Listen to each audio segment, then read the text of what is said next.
So I run out, tell Carla that we're going to go run some errands and not to leave this room for however long it takes. And then we just ride out of town. Doesn't sound like you're running to do errands. Well, they're the type of errands that you probably don't want to know about. Good day. Zanzel, I've been doing this a lot longer than you have, she says as you start walking out of the room. And she starts yelling after you and then gives up as you like walk downstairs. Absolutely. And leave her alone. Yep.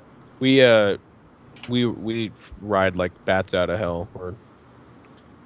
Okay, you hop on the road heading east towards Fallon. Oh wait, can I use what? Hold on. Keep going on, but I might be using a spell. Okay. As you said, you ride like bats out of hell. But you have enough horses for the three of you, right? Jen has her own horse. I'm on Jeff's horse and Tariq's on his own horse. We leave Carlos there. Or wait, I think we have enough. Yes. I don't know how many horses. What did you guys do with Spade's pony? Did you leave it on the ship? Maybe sold it. I don't know. I think we were like expecting another party member, and we saved it for like if somebody else. No, it's reasonable to take the pony with you to haul gear or whatnot. It's always useful to have a pack animal around. Sure. Yeah, we'd take it. All right, the pony is in Dalwa, tied up next to Carla's horse. Okay, so you guys book it. You ride down the road as fast as you can, and after an hour and a half, you catch up to these two figures who are riding on horses. They're just like walking down the road. They're not making huge time. I ask Leah as we're approaching them, is that them? Does it look like them? I feel like yes. Yeah, he doesn't have a shovel, but one of them is wearing dirty clothes. One of them is wearing nicer clothes, and they're about the same height, weight, hair color. Yep. How well do they fight? Is there anything we need to know? Do I know anything about them, Neil? I feel like no. It's hard to tell. You've never worked with these particular agents before. I'm sorry. No, hold on. My mistake. My mistake. You know these agents before. You have worked closely with them in the past. You've never seen them fight, but they are sly and crafty. They are the people who work behind the scenes. They help facilitate information and spread it back and forth. They are crafty and higher ranking than you. Okay. Do I know if they're like fighters, wizards? You've never seen them in action. Do they have any signs of being a wizard or a cleric? Like talismans or books or cloaks? No. They do have traveling cloaks, but that's a very common thing to have. You didn't see any talismans on them. Books. If they had a book, it could have been in their backpack, but you didn't see any books in their hands. Okay, I'm gonna tell everyone to just wait, and I'm gonna say, are you guys ready? I nod. I'm gonna stop them. They won't be able to move, and then you guys should charge in. Is that fine with you guys? Great, let's go. I'm gonna cast Hold Person on them as they're 120 yards away, maximum.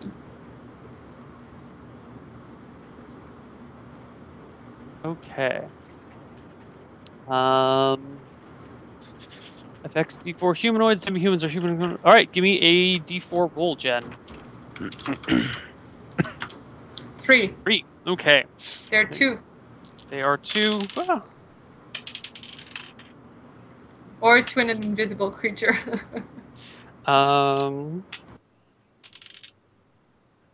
Okay. So the horses keep on trotting, keep on walking, and for you, nothing seems to be changed. Their bodies are jostling back and forth, and they're still moving and stuff. Because they're on the horse, so they're like this. One person, is kind of having a conversation. The guy in less dirty clothes seems to be gesturing with his hands, but they're still both like riding side by side, facing ahead. Can I magic missile one of the horses? Totally. What's the range of magic missile? And I'm charging, Neil. Sight, right? This is happening, I guess. I'll look real quick. And he's charging as well. Yeah, I think that's the plan, is the warriors charge in as she casts Hold Person. So cool. So warriors are going to charge in. Let's just... Well, you take them by surprise. No need to roll initiative. We'll just do this around. Zanzel, your magic missile goes off first. Yeah, 60 yards plus 10 yards a level, so 100. Yeah, okay. Yeah. God, I haven't. So D4 plus 1? Is that it? D4 plus 1, but you are now 7th level. Oh, yeah, sorry. So you should get... Oh, shit, is it 4? 1, 2, 3, 4 magic missiles. So 4d4 plus 4. Jesus. And you can split them up among multiple targets, or you can have them all go at one target. I will hit both horses 2d4 to each one. Or 2d4 plus 2 to each one. So I'll just roll that twice. First one takes 5, second one takes 10. Okay. Let me roll the horse's HP. 5 and 10, you say? Yes. Yeah. The horse on the right, the horse carrying the more well-dressed man, collapses and just goes and just like falls to the side. The guy tumbles off the horse in confusion, makes himself a dex check and is fine. The guy on the left, the horse on the left, gets struck and rears up in pain and anger and confusion. And the guy on his horse topples off as well, landing on the ground, roughly. Ouch. Meanwhile, Tariq and Victorian charge in on their horses from behind. Yep. Who wants to go first? I guess with my reach, right? Sure. Yeah, so you ride up to one of them. When you're charging on a horse, you can only really get like one attack, and then you have to like ride through because your horse can't just like stop on a dime. But you do get the charging bonus and all that jazz. So, but you it's can on my 11. But what is it? +2 for charging? +2 for charge, +2 for back attack. My God. Surprise. Yeah, so back attack plus surprise is a total of 4. So that's 17. I'm at D20 plus 17. Serious? 11, 4, and 2 is 17. Yeah. Are you ready? Yeah, I'm taking opponents Jeff, from please surprise roll that. from behind. By surprise from behind, it's a great thing. I was going to say, please roll that 1, Jeff. I was worried too. I was really worried. He rolled a 30. 30. Yes. Which one of the two gentlemen were you going for? The dirty one or the non-dirty one? Pick. The one on the left, I guess. The one that's still up on the horse is what I would. So they both got knocked. One horse died, and the other guy got knocked off. The one on the left, then. I know. I'm just charging. Yeah. You charge in, skewer the guy on the left, and you run him through. You roll for damage. It's a... Is it max yet? 4d6. No, because it wasn't a natural 18, but it is a double crit, so 3d6 plus 6. He'd probably have high ground as well, but it doesn't adjust it to anything extra. So yeah, 19. Doesn't matter. You just spear him through because he's on his back. So as you run by, you get your spear and just like run down through the top of his chest cavity, like down underneath the ribs, and the whole body like comes with you as you ride over, and the spear rips out, and he just like a pile of blood and gore. Didn't even have time to scream. It's gone. Excellent. Tariq, you come by with your two-handed sword. Do you have a horseback riding proficiency yet, Tariq? I have. Well, do I get proficiencies for the level up? No, not this time. Not at 7. You don't? Okay, I don't. I think he's got a roll to attack with that. I've got animal lore, though, so I feel like I've bonded with my horse really well. We're good friends on this. Close, but you're gonna have some trouble attacking with a two-handed sword while charging on your horse. You need to make me a willpower check to make sure you can control your horse with your legs enough to attack with your sword. 20. Oh, 1 shy. You get up, make your attack. It's gonna be at -4, and then make a dex check afterwards. So Victorian rolled a +17 to hit, right? He's using a one-handed weapon, and I'm pretty sure Victorian has a horseback riding proficiency. Just tell me what I should be rolling to hit. It's whatever you normally had. +8. You're at +8, so -4. Plus high ground this time. +4 for back attack and surprise. Back attack and surprise. +1 for high ground. +2 for charge. So the 4 plus and minus cancel out the 8, 9, 10, 11. D20 plus 11? Okay, that's fine. 28. 28. One shy of a crit.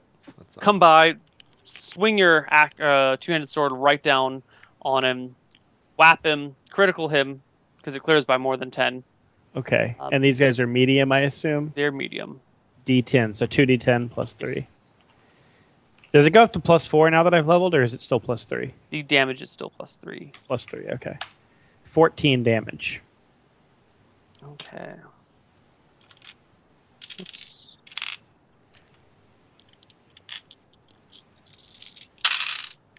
Then a dex check. Yeah, give me that dex check. I need to roll one? Yes, because you failed your willpower check, so you're having a lot of trouble controlling your horse. I need to see if you can actually stay on while you make this massive 23. damage. Yeah. All right, so you managed. Your horse is not really following your commands very well, and you're having trouble steering it with your legs, but you bear through it, bring your sword down on the guy, slash him across the chest as you ride by. He lets out a ferocious scream and tries to get to his feet. And you manage to grab onto the horse's reins once more as you and Victorian pass and then slow down and turn around. So they're both dead, right? No. The one on the right is alive. So I tell him, but wait, there's more. And I come in for attack number 2 of 3. Does he still have to do all these checks? As I said, when you charge with a horse, you can only really get one attack before you have to pause and turn around, which takes more time. Remember me saying this earlier? So 1 attack per round? That's just it? when you're charging past people on a horse. If you're standing next to them, then you can just stand and wail. But the horse momentum carries you, makes you have to spend the rest of your turn turning around and shit. Can I dismount after or before the turn's over? Yeah. You guys can stop your horses at the end of their charge and hop off. Okay. Initiative round now. Group or single? Single. There's only one of them left. Oh, okay. I get a 7. 17. I critted that. I got the 1 out of the way for you, Ryan. Thanks, bro. If I do an initiative and I want to cast a spell, but then the guy gets killed, can I cancel the spell and not lose it, or will I lose it? No. Once you start casting a spell, the spell is to be cast. And initiative means spell casting, right? Yeah. Then I will actually just pretend to follow them and act as if I was going to do something, but probably not do anything. Okay. So you start riding towards them. Yeah, but slowly. I'm going to be the last one. Okay. Zanzil, you go first. What do you do? Magic missile him for 13. All right. He collapses into a pile on the ground. I kind of stomp the warhorse over to him then, and I skewer him with the spear, and I hoist his body up, and ask Leah if these are the spies. I look at them. They're the guys that you were talking yes. earlier. Yes, they are. Then I'm actually probably using both my hands to hold up I'm not that strong. I then tip it up so that his body slides down the spear, and then I check his body for any cool gear. I seem quite nervous right now. I'm like, this is gonna be bad. This is gonna be bad. Nero. Mm-hmm. I'm checking him for cool stuff. He has a bubbling blue potion, a sack of money. He has a very wicked-looking dagger tucked into his waistband. He's got a garrote with him, which is that little wire that you can use to strangle people. What else does he have? There is a scroll on his person. There is. Please be writing this stuff down because I'm not remembering as I'm saying. Scroll, nasty dagger, bubbling potion, blue. Yeah, I got that. The other guy has. Oh, I'm not checking him. So okay, just I'll walk over to him and check him. So you bubbly blue potion, dagger, scroll, and a scrote, a thing to choke people with. Yeah, a bag of money. Oh, bag of money. How much money? Because as I opened the bag, I whispered to myself, "Good, I'll need this later." 80 gold. Hopefully, it's in silver. No, it's in gold pieces. I go and loot the other body, Neil. Hold on, I think there's something else on this guy that I'm missing. Oh yeah, you find some lock picking things. You find like a bag with a couple of different changes of clothes that are all wildly different. And you find a letter on him. It's a scrap of paper. It's not even folded. I don't think you can read though.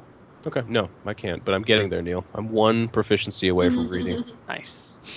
I see this, and I'm like, do you want to me to read this for you? We'll check it out back at town. Zanza, what do you got over there? JP, the guy that you start searching has 2 potions on him.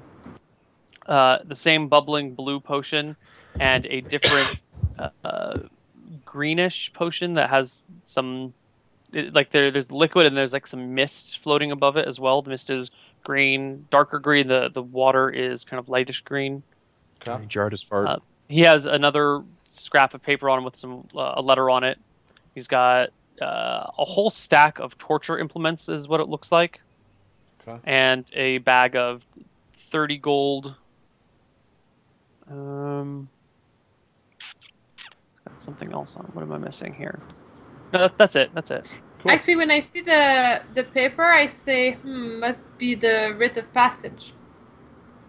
It is. Okay, look, here's the plan. Leah, did something right. You done good. This is huge. We have a chance to really throw off the veracity, and that's what we were trying to do from the very beginning. So, presumably, they're going to the next city. These guys were going to tell them information. I need you to fulfill that role and tell them that we turn back to go north. You're gonna, trail us to Whistleport and find out where we're going from there. You'll send word in, a month. The thing is, what justifies you guys going back to Whistleport when you left from there, took a boat, and then came here? Thankfully, you're a master spy, so I super trust any answer you come up with. That's a great point. I don't know why we would go back. I'm actually not a great liar. I'm the observer. I'm the one who says the truth to people usually. Tell them we're heading to the Dwarven Kingdoms then to make a boule shield. Boule, boule, boule! I say that as I do that. That doesn't sound like something you guys would do. Like, from what I've heard, you guys are... So you are an expert now, all of a sudden. No, I'm just saying that from what I've heard, you guys don't seem like people who are interested in such things. It kind of sounds like you would have an idea of what a good lie would be then, right? So all I'm saying is just send misinformation. Tell them we're going north. Whatever you come up with, I trust, because you're a master spy, right? Totally. Yeah. Okay. And then, now that we've saved the city, you've been very helpful, and like I said, we could really use your help. So if you want to, this goes a long way. You helped us stop spies from informing on our location. We trust you. We'll wait for you. What if I go report back that these 2 have been missing? Maybe that will distract some people for a while, and that I am headed north because I'm going to need to find something for that one part. But I feel like we will focus on the missing guards for a while. We should really hide the bodies in a really good way. So that they look for it for a while. We're going to burn the bodies. Yeah. Yes, the bodies will not be here. They'll burn. Okay. So I need to figure it out. If any of you guys have any good ideas of justifications of why you'd be headed north, or maybe we should pick another direction because it's where you came from. Maybe you lost a fight against us. These 2 died. We heard about the armor. We're going back and getting it. Just throwing it out there. Why would you guys go back to the armor you sold? Because we're gonna kill that guy. Because we're a weird group of people that are being tailed by spies. Your job, I would assume, is not to know why we're doing something. It's just to inform them of where we're going. I got it. I figured it out. We're good. Okay. You can feel free to paint us in a not very intelligent light since we're going against the entire army. You can say that we were eating dog shit the entire time. We don't give a fuck. Absolutely. We are cocky, foolhardy adventurers. We went north for a birthday party we heard about. Sounds excellent. Yeah. Yep. Victorian left his horse up there. I don't know. We're stupid. Who knows? It's the opposite direction. That's why we're telling you that. Just find a way to make it. And I don't know that they should be like, why are they doing that? And you can just make up some story, but it's not like they're going to be like, well, we choose not to believe that. Let's continue to head south. Probably doesn't work that way.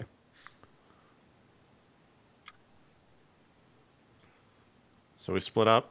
We go north. Or we go south. She goes north or whatever, Neal. Well, we head back to the city to wait for Ron. Yeah. And I go to the other city where they were headed. Do you head to Fallon? Yeah.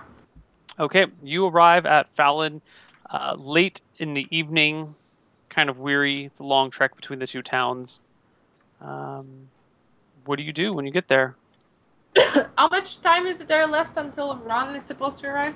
Just so I have a general idea. You don't know. Well, they told me like 2 weeks when I got there. Must be less than that It's now. been 4 days since you talked. 3 days since you talked to the party for the first time. Okay. So I'm gonna. Okay.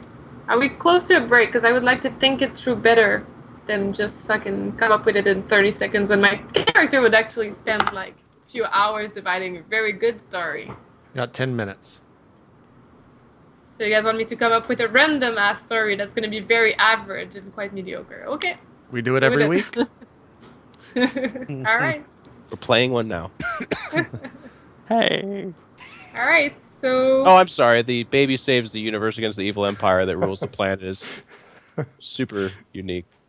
The baby hasn't done shit so far. Thank you very much. Hence mediocre. Hence, maybe you guys aren't looking deep enough to get some meaning out of the story. There you go. Should we just It's fire actually shots at Jesus. each other for the next 10 minutes and then we can Yeah. let Yeah, Jack that go on a beginning way to wasn't do it. awkward enough. Let's just make it even worse. Yeah. Let's go. I feel like, yeah, you guys are all shit fighters, to be honest. Oh my god. Where you guys don't understand the depth of the characters that I built in this campaign. I wish that was your voice. That would be amazing. I'd need to have tape on the glasses too, but these things can be done. Just break your glasses, Neil. You'll be good. You just tape them up. Okay, so we head back to the city. She's going off to sell a lie. So you arrive at the gates of Fallon. There are a couple of guards standing there. They look you up and down and say, you know, it's evening, city's closed. Come back in the morning. Are they Verasi or are they not Verasi? Yes, Like, they are clearly. If I show my Writ of Passage, can I go through? Is that standard?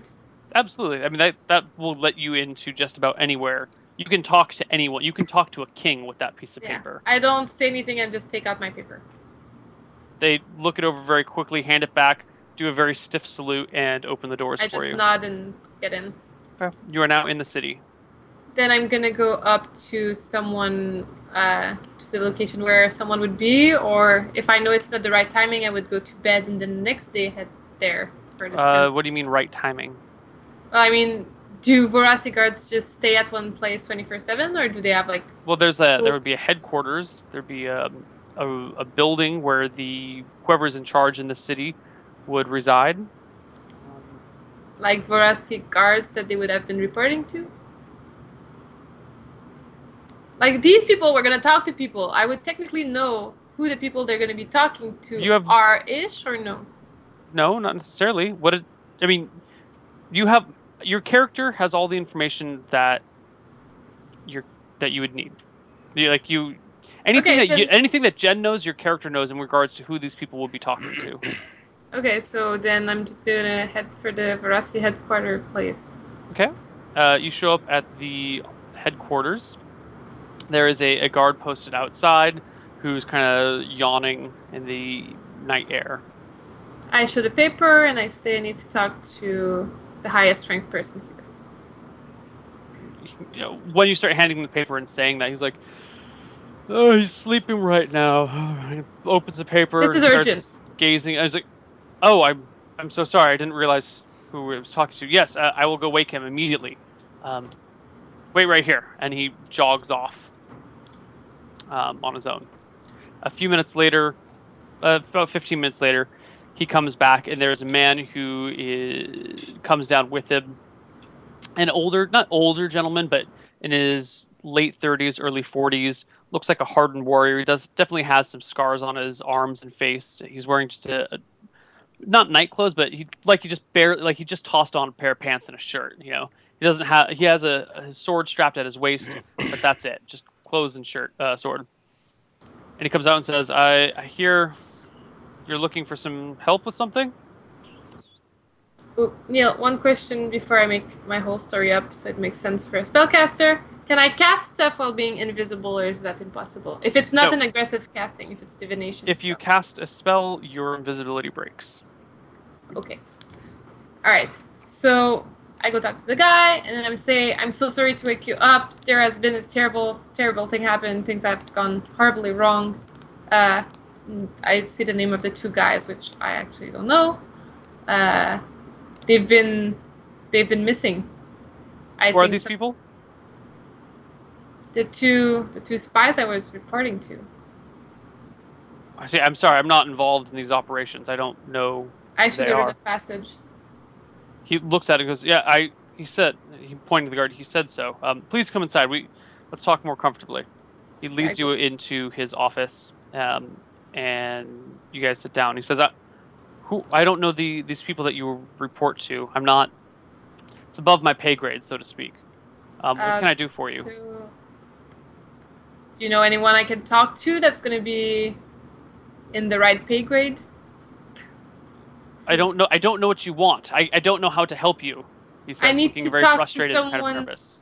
I need to talk to someone with higher ranking, because obviously you have no idea of what's going on. Like, I guess this is not the right place. I guess I should go to another city.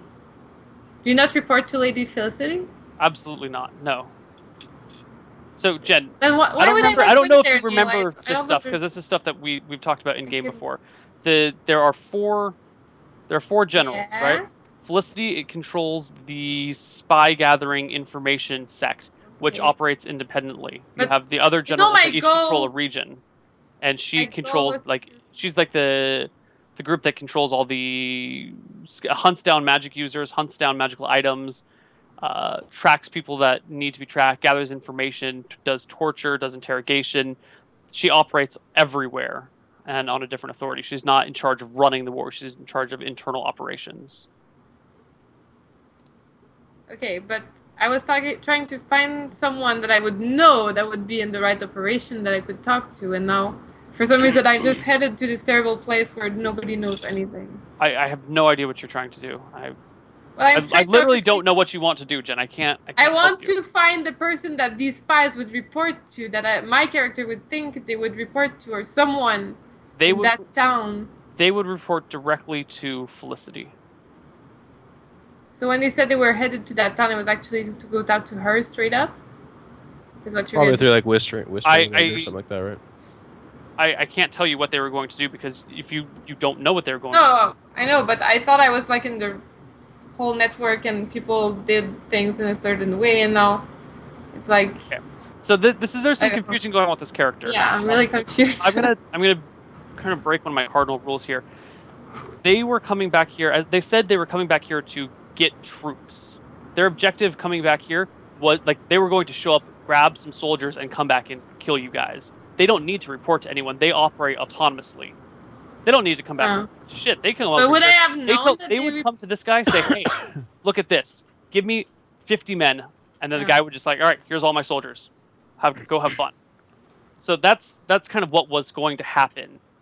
You operate on a very different level than a normal soldier. You don't necessarily you talk to your handlers, and your orders come directly from the top. It's a very short. And they were my handlers, right?